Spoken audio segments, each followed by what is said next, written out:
नमस्कार, welcome to money group and मैं हूँ चिन्मयानंदा। आज निफ्टी ने अपना जो ऑल टाइम हाई का लेवल था वो 26,000 के लेवल को भी तोड़ के ऊपर की ओर से गया हुआ था। लेकिन यहाँ पर ये स्पाइक बना के फिर से नीचे की ओर से ट्रेड होना शुरू हो गया था। अगर आपको याद होगा तो मैंने अपने वीकली वीडियो में संडे की वीडियो में यही बताया था कि हमको मंडे या ट्यूसडे के अंदर मार्केट में अगर इस तरह से अपसाइड की तरफ एक अपट्रेंड दिखाई देता है तो हम लोग 26,000 का भी एक लेवल देखने को जल्द से जल्द मिल सकता है। तो आज वो 26,000 का लेवल को भी मार्केट ने अचीव कर चुका है। लेकिन अगर हम 2 दिन में देखते हैं, कल और आज 2 दिन का भी देखते हैं तो मार्केट ने ज़्यादा कुछ मोमेंटम नहीं किया। हाँ, ये है कि अपना जो अपसाइड की तरफ से ऑल टाइम हाई का जो लेवल है या फिर अप ट्रेंड जो है उसको मेंटेन करके रखा हुआ है, लेकिन ज़्यादा कुछ मोमेंटम नहीं हुआ है। मार्केट में ज़्यादा कुछ बड़े-बड़े कैंडल फॉर्मेशन नहीं हुए हैं। अगर हम देखते हैं तो मार्केट एक साइडवेज मार्केट में जा चुका है। तो फिलहाल के लिए मार्केट एक ट्रेंडिंग मार्केट जा चुका था पिछले हफ्ते। अभी इसी हफ्ते के पहले 2 दिन मार्केट साइडवेज में जा चुका है। तो आने वाले टाइम पे कल हम लोग का बैंक निफ्टी का मंथली एक्सपायरी है और उसके बाद डे आफ्टर टुमारो में निफ्टी का वीकली मंथली एक्सपायरी है। तो यहाँ पर अब अच्छा खासा एक मोमेंटम भी देखने को मिल सकता है, मुझे ऐसा लग रहा है। या फिर ऐसा भी हो सकता है मार्केट में ऐसा भी रोल ओवर भी हो सकता है। मैं ऐसा क्यों बोल रहा हूँ कि मार्केट में आज के टाइम में अगर हम देखते हैं, आज के करीब सेकंड हाफ के लास्ट आखिरी 1 घंटे के आसपास के यहाँ पर देखिए मार्केट में एक अच्छा खासा मूवमेंटम हुआ है। ज़्यादा कुछ पॉइंट्स का मूवमेंटम नहीं हुआ है, लेकिन यहाँ पर मार्केट में एक वीक लगाया हुआ है। 26,000 के ऊपर गया था मार्केट, फिर से नीचे आ गया और नीचे की तरफ से फिर से 25,900 तक भी मार्केट ने टच किया था और उसके बाद फिर से क्लोजिंग होते-होते करीब 25,950 के आसपास, मतलब पिछले पौने 1 घंटे में, आखिरी पौने 1 घंटे में करीब मार्केट ने 100 पॉइंट का मोमेंटम कर चुका है। तो यहाँ से अब आगे क्या हो सकता है? देखिए, अभी मंथली एक्सपायरी है तो अगर जो कोई अगर अपना रोल ओवर करना चाहेगा तो कर चुका होगा या फिर करने वाला होगा। ज़्यादा से ज़्यादा कल के अंदर ही ज़्यादातर लोग अपना निफ्टी में रोल ओवर करना पसंद करेंगे, क्योंकि उसके अगले दिन आज के टाइम में ये जो इंडिया विक्स इतना कम है, इसके लिए ज़्यादा जो वीक है वो वोलेटिलिटी में ज़्यादा कन्वर्ट हो जाता है। इसलिए मार्केट में एक्सपायरी के आखिरी तक पोजीशन को होल्ड करना अभी थोड़ा मुश्किल हो रहा है। इसलिए जो कोई भी होगा जल्द से जल्द अपना रोल ओवर करने की कोशिश करते हैं। तो इसलिए हम लोग यही अभी प्लान करेंगे। ये जो लेवल है, जिस लेवल पे आज उसको सपोर्ट मिला हुआ है, ये लेवल करीब आ जाता है 25,900 के आसपास कहीं पर आ जाता है। ये हम लोग के लिए अभी फ़िलहाल के लिए एक सपोर्ट की तरफ काम करेगा और उसके बाद यहाँ पर जहाँ पर फ्राइडे का क्लोजिंग और मंडे का ओपनिंग का प्राइस लेवल था, ये भी करीब आ जाता है 25,800 से लेके 820 या फिर 840, ये सारे लेवल के आसपास कहीं पर। ये सारे लेवल के आसपास कहीं पर एक अच्छा खासा हम लोग को भी सपोर्ट का लेवल देखने को मिल सकता है। तो मान लीजिए कल अगर कहीं पर भी फ्लैट में ओपन हो के फिर से मार्केट ऊपर की ओर से मोमेंटम होना शुरू होता है, तो 5 मिनट्स चार्ट पे अगर हम लोग प्लान आउट करते हैं, तो हम लोग यहाँ पर भी प्राइस एक्शन दिखाई देता है, तो हम लोग यहाँ पर बाइंग के साइड ही प्लान आउट करेंगे। लेकिन ज़्यादा अभी इंटरेस्टिंग यही हो जाएगा अगर मार्केट फ्लैट में ओपन होता है या फिर गैप डाउन पे ओपन होता है। हमेशा याद रखें मार्केट अभी अपना ऑल टाइम हाई के लेवल के आसपास कहीं पर जा रहा है। तो अगर मार्केट को यहाँ से अगर गिरना है, तो हो सकता है थोड़ा प्रॉफिट बुकिंग भी आ सकता है। कुछ-कुछ इन्वेस्टर हो गया या फिर ट्रेडर अपना प्रॉफिट बुकिंग भी कर सकते हैं। तो अगर मान लीजिए कहीं पर भी अगर एक ऊपर की ओर से अगर सेलिंग का प्रेशर आता है, तो ये सबसे अच्छा लेवल होगा आपको एक ऊपरी स्तर में सेल करने के लिए। तो इसके लिए आपको क्या करना होगा, अगर आप पोजिशनल बेसिस पे आप सेल करना चाहते हैं, तो आपको 15 मिनट्स टाइम फ्रेम में आना होगा। ये 5 मिनट्स टाइम फ्रेम में आप इंट्राडे के बेसिस पे कोशिश कर सकते हैं, लेकिन मैं हमेशा प्रेफ़र करता हूँ 50 मिनट्स चार्ट पे, अगर हमें पोजिशनल बेसिस पे कोई भी प्लानिंग कर रहा हूँ तो।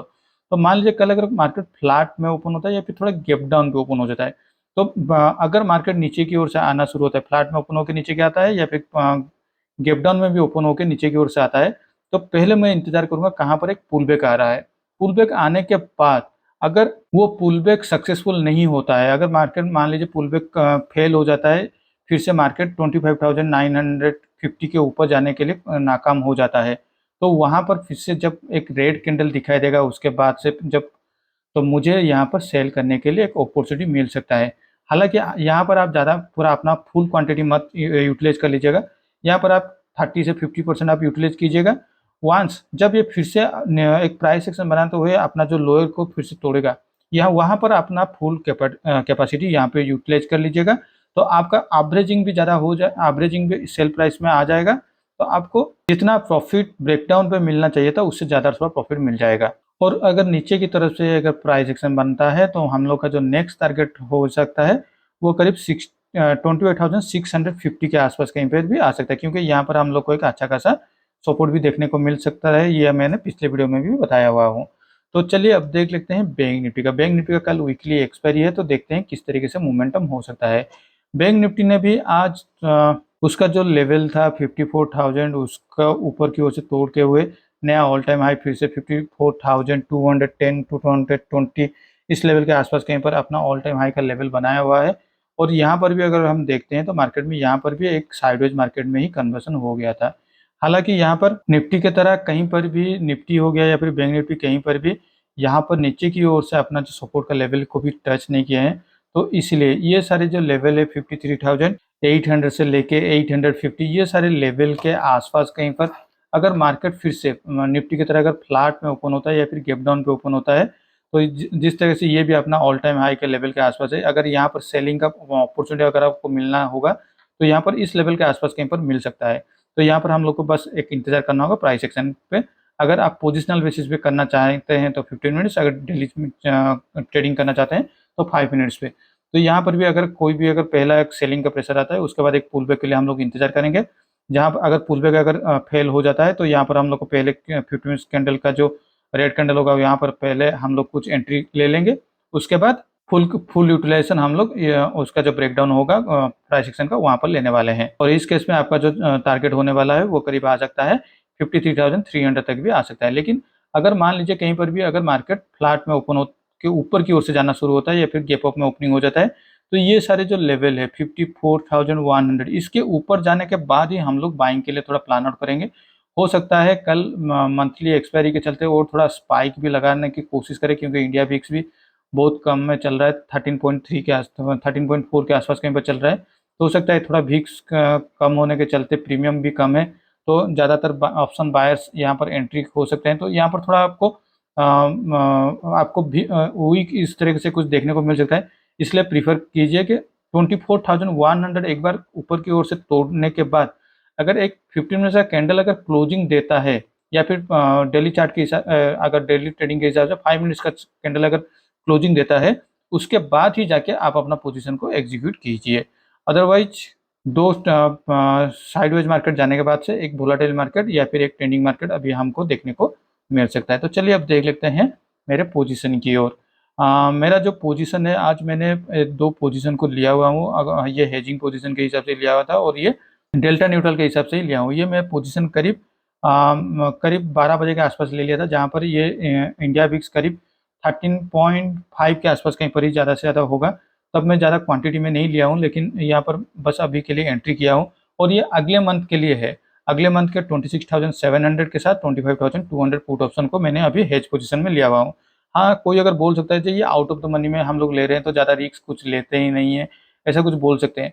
हाँ, ये सही है, मैं आउट ऑफ द मनी में अभी इसीलिए ले रहा हूँ क्योंकि इंडिया विक्स अभी इतना नीचे आ चुका है और इतना नीचे में ही चल रहा है करीब 1 साल 1.5 साल से। अगर मैं इन द मनी में ज़्यादा लेता हूँ तो यहाँ पर क्या होता है, एक बार भी अगर जब भी एक स्पाइक आ जाता है या फिर एक ट्रेंडिंग मार्केट आ जाता है तो यहाँ पर क्या होता है ना, जितना कॉल मान लीजिए ऊपर की साइड की ओर से एक ट्रेंडिंग आ जाता है तो इस तरह के केस में क्या होता है, तो कॉल ऑप्शन में जितना आपका एप्रिसिएशन हो रहा है पुट ऑप्शन में उतना आपका डेप्रिसिएट नहीं हो रहा है। इसी वजह से आपका स्टॉप लॉस भी ट्रिगर हो रहा है। अगर आप लगता है आपको कि हाँ ये तो इतना ऊपर है तो हम लोग स्टॉप लॉस क्यों मेंटेन करें, आपको स्टॉप लॉस मेंटेन करके रखना होगा। क्योंकि अगर आप स्टॉप लॉस मेंटेन करके नहीं रखेंगे, इस तरीके अगर कोई भी अगर केस आ जाता है, मान लीजिए ये एक एक दिन में आपका मोमेंटम हो जाता है करीब 300 से 400 पॉइंट का, वो भी दोनों साइड पे नीचे की ओर से गिरता है 300 पॉइंट फिर से ऊपर की ओर से बढ़ता है 300 पॉइंट, मतलब 600 पॉइंट का एक दिन का मोमेंटम इस तरीके से अगर एक ट्रेंडिंग मार्केट के हिसाब से चला जाए तो वहां पर एक नुकसान हो सकता है। और कंटिन्यूअसली मार्केट जिस तरीके से ऑफसेट की तरफ मोमेंटम हो रहा है, अगर आप स्टॉप लॉस भी अगर आपका नहीं मेंटेन करेंगे तो यहाँ पर भी आपका कैपिटल सिर्फ इरोड होने वाला है और ज़्यादा कुछ आपको प्रॉफिट एडिशन नहीं होने वाला है। तो आप ज़्यादा से ज़्यादा दिन तक ट्रेडिंग नहीं कर सकते। तो आज के लिए इस वीडियो में बस इतना ही। Thank you for watching my video.